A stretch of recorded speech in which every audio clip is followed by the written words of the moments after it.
Well, what an esprit de corps down here at Orangi, because we've got two Frenchmen into the quarter-finals and they're helping each other with their knocking up duties ahead of two very different challenges here in the last eight. On the right of the net, the very familiar, bustling, muscly figure of Joe Wilfried Tsonga, who of course is taking on Andy Murray, twice a semi-finalist.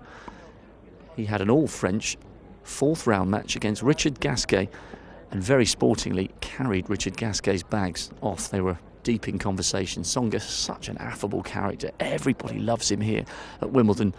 Of course, not everyone will want him to win because Andy Murray is on the other end of the court. Tsonga will know that he's got to produce the match of his life. He's 12-2 down in their official meetings. One of his victories coming way back in 2008 when Murray was still on the ascendancy, learning his trade in the world's top 20. So Tsonga looking pretty relaxed, and what an amazing performance. I was on court 2 on the middle Sunday when he came through that ridiculous 19-17 fifth set decider against John Isner.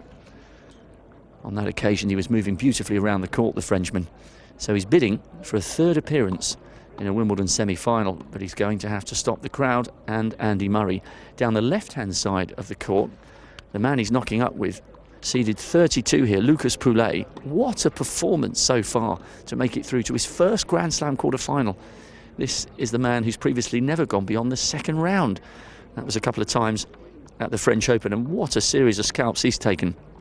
Del Potro in the third round, and remember there was great excitement about Del Potro because he dispatched Stan Wawrinka, last year's French Open champion, in the second round, but the Argentinian succumbed to Lucas Pouille, and Pouille came through an amazing 10-8 fifth set decider against Bernard Tomic. He wasn't fancied for that one, but he showed real heart and determination. He'll be the slight outsider against Thomas Berdych, who's made the final here before, and he's into his 15th Grand Slam quarter-final.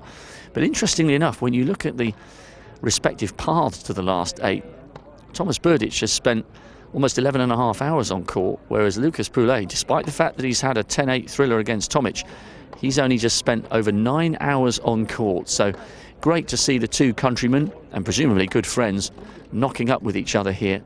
Tsonga is in familiar territory, so many big battles against Murray, but Pouille is at this stage of the tournament for the very first time, and he seems pretty relaxed and calm about it. I'm sure the two men will exchange a few words, and maybe Tsonga will impart a little bit of advice after all his years on the tour and all his big experience in these matches. So over on Orangi, knock-up court 2, both Frenchmen looking in fine form and presumably very much looking forward to their respective matches on centre and court 1.